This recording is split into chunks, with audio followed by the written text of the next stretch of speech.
Hello friends, welcome back to சமைப்போம் வாங்க. எல்லாரும் எப்படி இருக்கிறீங்க? எல்லாம் நல்லா இருப்பீங்கன்னு நினைக்கிறேன் நான். ஃப்ரெண்ட்ஸ், இந்த தீபாவளிக்கு இந்த மாதிரி தட்டை பேக்கரி ஸ்டைலில் எப்படி செய்யறதுன்னு பார்க்கலாம். சிம்பிள் இன்க்ரீடியன்ஸ் வச்சு நம்ம செய்யலாம். எந்த மாதிரி மெஷர்மெண்ட்டில் எவ்வளோ அளவுக்கு மாவு போடணும், எப்படி 3 விதமான டைப்பில் தட்டை எப்படி தட்டி போடுறது, எப்படி எண்ணெய் காய வச்சு போட்டு எடுக்கலாம் அப்படின்னு சொல்லிட்டு நான் டீட்டெயில்டாக சொல்லியிருக்கேன். வீடியோவை ஸ்கிப் பண்ணாமல் பாருங்கள். வாங்க வீடியோக்குள்ளே போகலாம். ஃப்ரெண்ட்ஸ், இன்னைக்கு டீ போடுற நேரத்தில் சட்டுன்னு நம்ம முறுமுறுன்னு தட்டை, அதாவது எல்லடைன்னு சொல்கிறோம் பார்த்தீங்களா, அது எப்படி செய்யறதுன்னு பார்க்கலாம். அதுக்கு நான் 1/2 கிலோ அளவுக்கு அரிசி மாவு, வீட்டில் அரைச்ச அரிசி மாவாக இருந்தாலும் சரி, கடையில் வாங்கின அரிசி மாவாக இருந்தாலும் சரி, ஒரு 1/2 கிலோ அரிசி மாவு எடுத்துங்க. 50 கிராம் கிட்டத்தட்ட பட்டர் வச்சுருக்கிறேன், அதையும் எடுத்துங்க. ஒரு 3 டேபிள் ஸ்பூன் அளவுக்கு கடலைப்பருப்பு ஒரு 1/2 மணி நேரத்துக்கு முன்னாடி ஊற வச்சேன். சாதாரண காஞ்ச மிளகாய், நார்மலாக காஞ்சல் மிளகாய் இருக்கும் பார்த்தீங்களா, ரெட் சில்லி, அதுவும் இந்த காஷ்மீரி சில்லியும் கலந்து ஒரு 10, கிட்டத்தட்ட ஒரு 1/2 மணி நேரமாக கடலைப்பருப்பு ஊற வச்சேன் பார்த்தீங்களா. அதே டைம்லேயே இந்த காஞ்ச மிளகாவே நான் ஊற வச்சுருக்கிறேன். ஒரு கைப்பிடி அளவுக்கு பூண்டு உரிக்காமல் கொஞ்சம் தோல் இருக்கணும், அந்த மாதிரி வச்சுருக்கிறேன். ஒரு கொத்து கருவேப்பிலை, நம்மளுக்கு தேவையான அளவு உப்பு. ஃப்ரெண்ட்ஸ், 1/2 கிலோ மாவுக்கு 1/4 லிட்டரு தண்ணி வச்சு இந்த அளவுக்கு நல்லா புகை வருது பார்த்தீங்களா. இது நம்ம 50 கிராம் கிட்டத்தட்ட பட்டர் வச்சுருக்கோம் பார்த்தீங்களா, அதை இதில் போட்டுடுவோம். பட்டர் மெல்ட் ஆகணும். இது சால்டட் பட்டரு, அதனால் நான் சால்ட் இதுக்கு போடலை.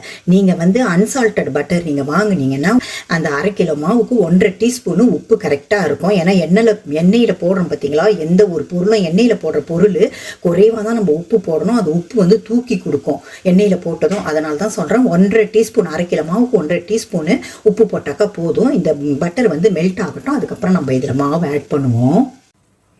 ஃப்ரெண்ட்ஸ், இந்த அளவுக்கு நல்லா மெல்ட் ஆகிடுது. மீடியம் ஃப்ளேமோட கொஞ்சம் குறைவாக நீங்கள் வச்சுக்கோங்க. இப்போ இருக்கிற மாவை அப்படி போட்டுடுங்க. இதில் போட்டுட்டு கொஞ்சம் நேரம் நம்ம கலந்து விடுவோம். மாவு எல்லா தண்ணியும் அப்சார்ப் பண்ணுறப்பல நல்லா நம்ம கலந்து விட்டுட்டு கொஞ்சம் நேரம் நம்ம மூடி வச்சிடுவோம். தண்ணி எல்லாம் இழுத்துடுச்சு மாவு. இப்போ நான் அடுப்பு ஆஃப் பண்ணிட போகிறேன். ஆஃப் பண்ணிட்டேன் நான். இப்போ இந்த மாவை நம்ம மூடி வச்சுட்டு கொஞ்சம் கை பொறுக்கிற அளவுக்கு சூடு வந்த பிறகு நம்ம பிணைவோம். ஃப்ரெண்ட்ஸ், இப்போ 1 டீஸ்பூன் அளவுக்கு பெருஞ்சீரகம் போட்டுங்க. இது கொஞ்சம் நல்லா வாசனையாக இருக்கும் அப்படின்னு நான் சொல்லாமல் விட்டுட்டேன். நான் இதிலே ஊற வச்சுருக்கோம் பார்த்தீங்களா, மிளகாய் போட்டுக்கின்னு பூண்டையும் போட்டுங்க. போட்டுட்டு இப்போ நம்ம அரைப்போம். ஃப்ரெண்ட்ஸ், பாருங்கள், இந்த அளவுக்கு தான் அரைக்க முடியும். இந்த அளவுக்கு அரைப்பட்டுதுன்னா போதும். இதிலே நம்ம கருவேப்பிலை போட்டு ஒரே ஒரு சுற்று தான் சுற்றி எடுத்துகிட்டு வரலாம்.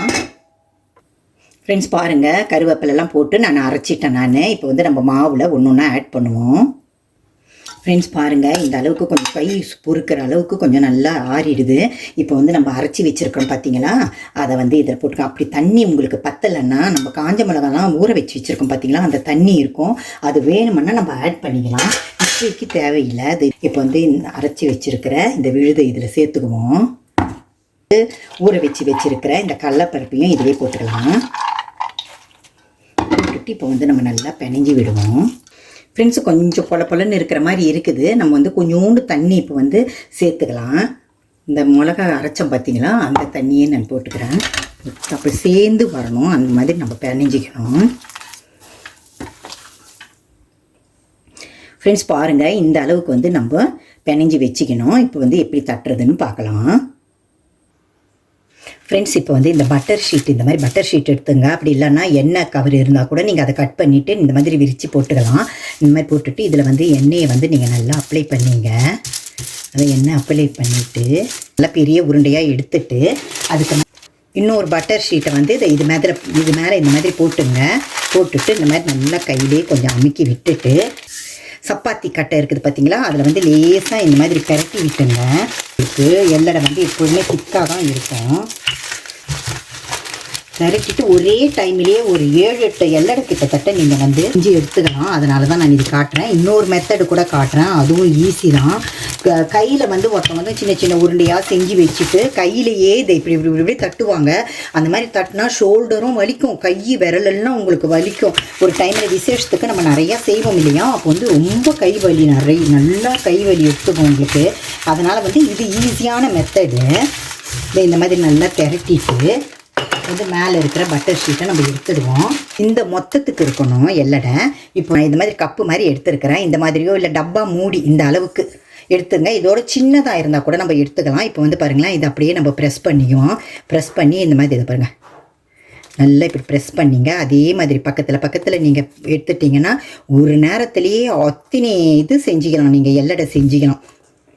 இந்த மாதிரி நல்லா எல்லாம் செஞ்சிங்க. இதை பாருங்க, இந்த மாதிரி அச்சு மாதிரி நீங்கள் போட்டு எடுத்துட்டிங்களா? இப்போ வந்து இந்த பேப்பரையே இதை பாருங்களேன், இந்த சுற்றி இருக்கிறத மாத்திரம் இப்படி எடுத்துருக்க. நீங்கள் எடுத்துட்டிங்கன்னா இதை பாருங்கள், இந்த மாதிரி எடுத்துட்டு வந்து இப்படி இந்த பேப்பரை வந்து இப்படி தூக்கிட்டா உங்களுக்கு வந்து இந்த எல்லடை பாருங்கள், இதை பார்த்தீங்களா அழகாக வருது. இதை வந்து ஏதாவது ஒரு கிளாத்துலேயோ இல்லை ஏதோ ஒரு இந்த மாதிரி பட்டர் ஷீட்லேயோ எதுலேயோ ஒன்றுத்தில் நீங்கள் கலெக்ட் பண்ணி வச்சுக்கலாம். எல்லாம் செஞ்சுட்டு ஒரு 20 கிட்ட நீங்கள் செஞ்சுட்டு அதுக்கப்புறம் நீங்கள் வந்து எண்ணெயில் போட ஆரம்பிக்கணும். அதை பாருங்களேன், இந்த மொத்தம் இருக்கணும் உங்களுக்கு.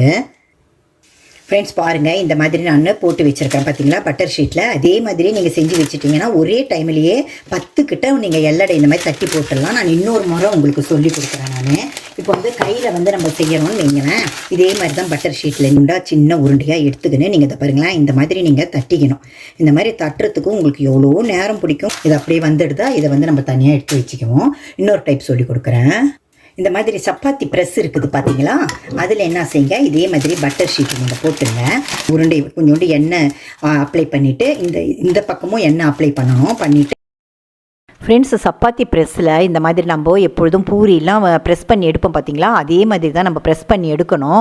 இந்த வீடியோ வந்து எப்படியோ மிஸ் ஆகிடுச்சி, சாரி ஃப்ரெண்ட்ஸ். இந்த சப்பாத்தி ப்ரெஸ்ஸில் செய்கிறதால 1/4 மணி நேரத்துலேயே 50-60 எல்லடை நம்ம ப்ரெஸ் பண்ணி எடுத்துடலாம். இப்போ வந்து எண்ணெய் நல்லா காஞ்சிடுச்சு. இப்போ போட்டுக்கலாம். மீடியம் ஃப்ளேமில் வச்சுங்க, ரொம்ப ஹையில் வைக்காதீங்க, தீஞ்சு போயிடும்.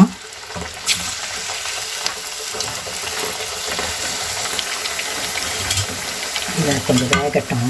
இப்போ வந்து இந்த அளவுக்கு நல்லா வெந்துடுது. இப்போ நம்ம திருப்பி போட்டுக்கலாம். இதில் வேணும்னா நீங்கள் ஒரு டேபிள் ஸ்பூன் அளவுக்கு எள்ளு போட்டுக்கோங்க. எங்கிட்ட எள்ளு இல்லாததால் நான் போடலை. நான் எள்ளு போட்டால் இன்னும் நல்லாயிருக்கும். சாப்பிட்றப்போ மென்று சாப்பிட்றப்போ அவ்வளோ நல்லாயிருக்கும் டேஸ்ட்டாக. இந்த பக்கம் கொஞ்சம் நேரம் வேகட்டும். ஃப்ரெண்ட்ஸ், இந்த அளவுக்கு வந்து எண்ணெய் நுரெல்லாம் அடங்கிடுது பார்த்தீங்களா. நான் 2 பக்கமும் திருப்பி போட்டு நல்லா இந்த மாதிரி கோல்டன் ப்ரௌனாக நீங்கள் வேக வச்சு எடுத்துக்கணும். பாருங்களேன், மீடியம் ஃப்ளேம்லேயே வச்சுருந்தா தான் உங்களுக்கு ஒரே மாதிரியே உங்களுக்கு வேகும். இல்லாட்டினா ஒரு பக்கம் வெந்து ஒரு பக்கம் வேகாமல் இல்லை தீஞ்சு போயிடும். ஐயில் வச்சிங்கன்னா இதே மாதிரியே நம்ம எல்லாத்தையும் சுட்டுட்டு பார்க்கலாம் ஃப்ரெண்ட்ஸ். இப்போ வந்து நம்ம எல்லடை சுட்டு வச்சுட்டோம். டீ டைம்லேயே நம்ம இந்த மாதிரி எல்லடை முறுமுறுன்னு சுடலாம். சிம்பிள் இன்க்ரீடியன்ட்ஸ் தான். இதை பாருங்களேன், எவ்வளோ கிறிஸ்பியாக இருக்குதுன்னு பாருங்களேன். எண்ணெயும் குடிக்கல பாருங்கள் ஃப்ரெண்ட்ஸ் எப்படி இருக்குதுன்னு. இதே மாதிரியே நீங்களும் சின்ன டிப்ஸ் எல்லாம் ஃபாலோ பண்ணி நீங்களும் இந்த தீபாவளிக்கு இந்த மாதிரி முறுன்னு எல்லடை சுடுங்க. ஓகே, நெக்ஸ்ட் வீடியோவில் பார்க்கலாம். என்னுடைய சமைப்போம் வாங்க சேனலில் இருக்க எல்லா வீடியோவும் பார்த்து சப்போர்ட் பண்ணுங்கள். உங்கள் ஃப்ரெண்ட்ஸு ரிலேட்டிவ்க்கும் ஷேர் பண்ணுங்கள். ஓகே, இதே மாதிரி ஒரு வீடியோவில் சந்திக்கிறேன். பாய். இந்த வீடியோ உங்களுக்கு பிடிச்சிருந்ததுன்னா லைக் பண்ணுங்கள், ஷேர் பண்ணுங்கள், கமெண்ட் பண்ணுங்கள், சப்ஸ்கிரைப் பண்ணுங்கள். மறக்காமல் இந்த பெல் பட்டனையும் ப்ரெஸ் பண்ணுங்கள். தேங்க்யூ.